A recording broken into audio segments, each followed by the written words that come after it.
मैं क्यों सोचूं कि कोई क्या कहेगा। मुझ में नुक्स निकालते समय क्या आप में से किसी ने मेरे बारे में सोचा? सब ने मुझे अपने किस्मत के भरोसे छोड़ दिया। आज जब मैं कुछ करना चाहती हूँ तो मुझे दुनिया के बारे में सोचना पड़ेगा कि कोई क्या कहेगा। सच कहते हैं लोग, मदद करने के लिए एक हाथ नहीं बढ़ता, परंतु पीछे खींचने के लिए अपनों के ही हाथ आगे आ जाते हैं। शीतल अपने भैया और भाभी से बोल रही थी। शीतल के भैया अविनाश बोले, तुम्हें दुनियादारी की चिंता नहीं, पर हमें तो है। तुम्हें बोलने वाला कोई है इस दुनिया में? सास ससुर की तुम सुनती नहीं हो। सही कहते हैं वो, न जाने खुद को क्या समझती है वो। अरे अपने नहीं तो अपने बेटी की चिंता करो। तुम्हारा तो जो होना था वो हो चुका है। कल को तुम्हारी बेटी के भविष्य का क्या होगा, कभी ये सोचा है? शीतल बोली, विवाह के पहले मेरा नृत्य करना आप सबको बड़ा अच्छा लगता था। आप मेरे ससुराल वालों के सामने मेरी तारीफ करते थकते नहीं थे कि महादेव ने मुझे उपहार में ये कला दी है। आज जब इस कला को मैंने अपने कमाई का जरिया बनाया तो आपको इतना बुरा क्यों लगा? अविनाश बोला, पहले की बात अलग थी, तब तुम्हारे पति थे सब कुछ देखने वाले। अब लोगों को मुझे जवाब देना पड़ता है। ये क्या, तुम अपने घर में नाचने गाने का स्कूल खोल रही हो? तुम्हें पता है, लोग कहते हैं घर के बाहर हमेशा लड़कों का जमावड़ा होता है। तुम्हें तो कोई कुछ कहता नहीं, पर मुझे यहाँ की खबर मिलती है। अरे तुम्हारी बेटी जवान हो गई है, कुछ उसकी तो चिंता करो। शीतल बोली, कितनी बार कहूँ, कोई क्या कहेगा ये सोचना मैंने छोड़ दिया। क्या मेरी ज़रूरतों की चिंता दुनिया वालों ने की या आपने की? फिर मैं क्यों किसी की चिंता करूं कि कोई क्या कहेगा? शीतल के माता पिता भी वहीं थे। वो बोले, शीतल तुम्हारा भाई क्या कहना चाहता है, एक बार सुन तो लो। शीतल बोली, नहीं माँ, बहुत मैंने सबकी सुनी, पर अब नहीं। मेरे पति के जाने के बाद सबने मुझे अपने हाल पर छोड़ दिया। पति तो छोड़ गए, उसी में इसे चलाना है, पर वो आखिर कब तक रहेगा? मुझे अपने बच्चों के लिए कुछ तो करना ही होगा। अविनाश बोला, कुछ करना होगा इसका मतलब क्या? तुम नाचना शुरू कर दोगी? शीतल बोली, भैया आप ही कोई अच्छी सी नौकरी दे दो ना मुझे।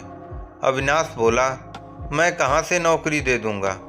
आज के ज़माने में सबकी नौकरी छूट रही है और मैं अपना घर तो मुश्किल से चला पाता हूँ, और तुम मुझसे मदद की उम्मीद करती हो। शीतल मुस्कुराकर बोली, देखा माँ, कितनी जल्दी इन्होंने अपना हाथ पीछे खींच लिया।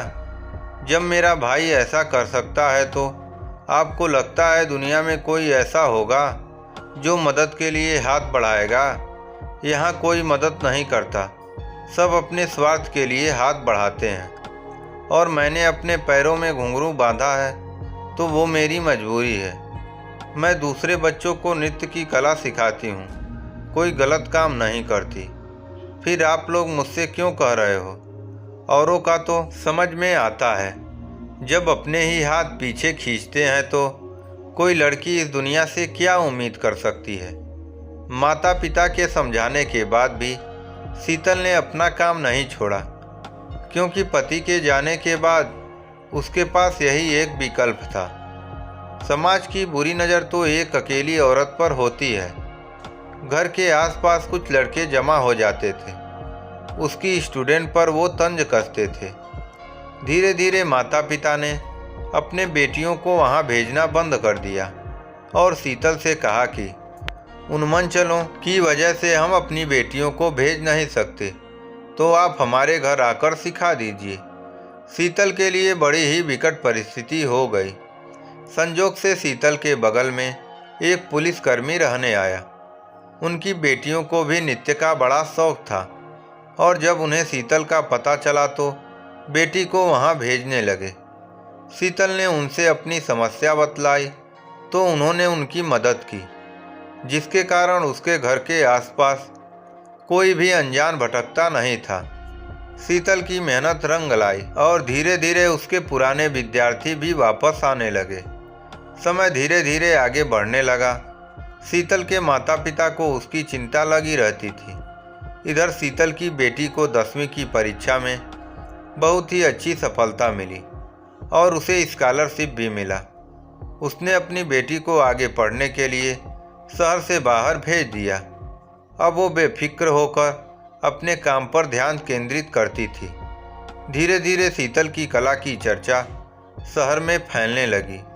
जो बुद्धिजीवी थे वो तारीफ करते थे कि एक अकेली औरत अपने दम पर अपनी जगह बना रही थी। कुछ पुरानी मानसिकता के लोग होते हैं जो समाज में बढ़ती हुई औरत की प्रशंसा नहीं बल्कि उसकी टांग खींचते हैं। शीतल ने फिर कभी मुड़कर नहीं देखा और अपनी बेटी की भविष्य की तैयारियों में जुटी रही। पति की मृत्यु के बाद ससुराल पक्ष ने अपना हाथ पीछे खींच लिया था, क्योंकि वो अपने सारे पैसे अपनी बेटी के नाम पर कर गए थे। अब जब शीतल का नाम होने लगा तब वो अपनी रिश्तेदारी का हवाला देने आ गए।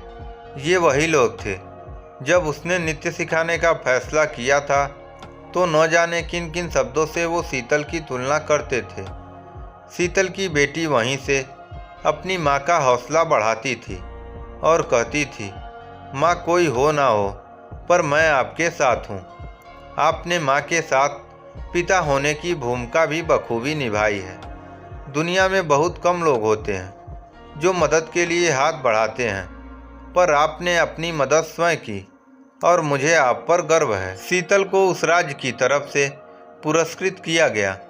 तब उसने स्टेज पर कहा, औरतें चाहें तो कुछ भी कर सकती हैं, बस दूसरे क्या कहते हैं ये सोचकर कभी अपने बढ़ते कदम को उसे रोकना नहीं चाहिए। औरत अपनी मदद स्वयं करने के लिए बहुत है। अगर शिक्षा का ज्ञान आपके पास है तो आपको किसी सहारे की ज़रूरत नहीं है। उसे एक स्कूल में नृत्य शिक्षिका के रूप में काम मिला। अब शीतल स्कूल में नृत्य सिखाती और शाम में अपने घर में नृत्य की शिक्षा देती थी। अब उसे पैसों की कमी नहीं थी, परंतु सच्चे प्रेम भाव और अपनों की कमी सदा उसे खलती थी। इस कहानी से हमें यह शिक्षा मिलती है कि जो औरतें सृजन कर सकती हैं, क्या वक्त पड़ने पर वो अपने घर और अपने बच्चों की रक्षा नहीं कर सकती? रोकने का काम तो दुनिया करती ही है, बढ़ने का काम तो हमें खुद करना होगा। रुके नहीं, सदैव बढ़ते रहें और दूसरों के लिए प्रेरणा बने। आपको ये कहानी कैसी लगी कमेंट बॉक्स में ज़रूर कमेंट करें।